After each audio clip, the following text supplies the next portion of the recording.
इम्फा शिल्पगोष्ठीर सामाजिक दायित्वबद्ध शाखा वंशीधर ओइलापंडा फाउंडेशन आनुकूल्य रे चौद्वार स्थित शारदा नगर सरस्वती शिशु विद्या मंदिर परिसर रे एक मागणा स्वास्थ्य शिविर अनुष्ठित होईची।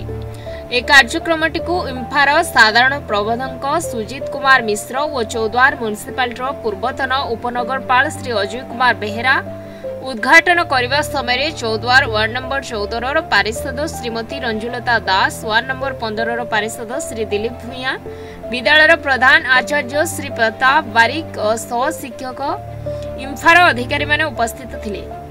पद्मिनी केयर हॉस्पिटल सहयोग करथिबा अभिज्ञ 5 जन डाक्टर यथा अस्थि शल्य, चर्म, भेषज, स्त्री और प्रसूति और चक्षु विभाग साहाय्य रे 350 रु ऊर्ध्व रोगी को मागणा स्वास्थ्य परीक्षा करबा सह मागणा औषध मध्य बंटन करा जायतिला। हॉस्पिटल पैरामेडिकल कर्मचारी द्वारा रक्त परीक्षा और मधुमेह परीक्षा करा जायतिला।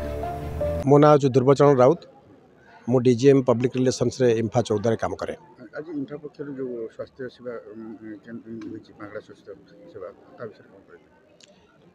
इम्फार सामाजिक दायित्वबद्ध शाखा वंशीधर इलापंडा फाउंडेशन तरफ आज गोटे मागणा स्वास्थ्य शिविर दौलताबाद सरस्वती शिशु विद्या मंदिर अनुष्ठित होची। बट ए जगह आम आगुरी अनेक थर करूँ। या व्यतीत आम अनेक जगह सीएसआर एक्टिविटी रे इंफ्रास्ट्रक्चर, पानीय जल, स्वास्थ्य अनेक कम गुड़ा चलती चौद्वार पेरिफेरी रे।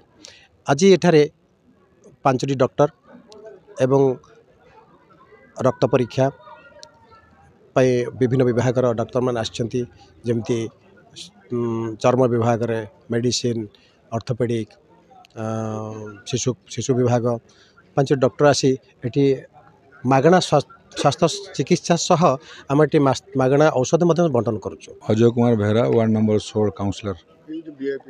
स्वास्थ्य मागणा स्वास्थ्य शिविर होचे हमर वंशीधर इलापंडा फाउंडेशन ट्रस्ट तरफ एक मागणा मेगा हेल्थ कैंप एठी हमर प्रस्तुत होची। सरस्वती शिशु विद्या मंदिर शारदा नगर दौलताबाद ठारे एक सुंदर प्रयास जहाँ आमर अनुरोध रक्षा करी इम्फा कर्तृपक्ष एक कार्यक्रम करछंती। आ द्वारा आमर ए म्युनिसिपालिटी 4टी वार्ड 13, 14 और 15, 16 एवं ता सहित गोटे पंचायत इंद्रायणीपाटना पंचायत बहुत गरीब लोक जो माने स्वास्थ्य सेवार वंचित होती से आसी सेवार समस्ते आसी बहुत संख्यार एवं सब बड़ कथा भल उत्कृष्ट कंपानीर मेडिसिन दि जाऊँगी। तेणु मैं धन्यवाद देवी इम्फार कर्तृपक्ष को एवं आज सहयोग कर समस्त शिशु मंदिर विद्या मंदिर समस्त सहयोगी गुरुजी गुरुमा माने एवं प्रधान शिक्षक धन्यवाद देवी आज कार्यक्रम माध्यम। इम्फार एभली कार्यक्रम को स्थानीय बुद्धिजीवी माने खूब प्रशंसा करथिले और कार्यक्रम को बजाय रखिया पई मध्ये अनुरोध करथिले। ए कार्यक्रम को इम्फार अधिकारी मानस रंजन प्रधान का सह 10 जन स्वेच्छासेवी परिचालना करिया बेले उप प्रबंधक ध्रुवचरण राउत संयोजना करथिले।